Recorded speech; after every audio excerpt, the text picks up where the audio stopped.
महाविद्यालयातील विद्यार्थ्यांना सध्या सुट्ट्या आहेत। तसेच लग्न मुहूर्तासाठी अस्त असल्याने सिटी लिंकच्या प्रवासी संख्येत घट झाली आहे। त्यामुळे 30 बसेसच्या 102 फेऱ्या सिटी लिंक प्रशासनाकडून कमी करण्यात आल्या।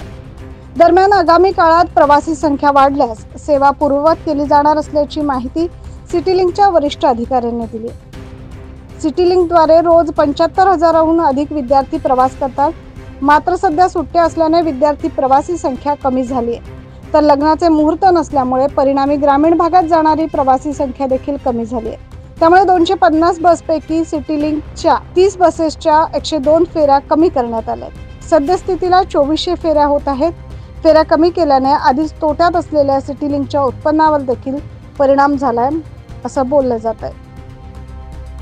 Bureau report 9 news Maharashtra.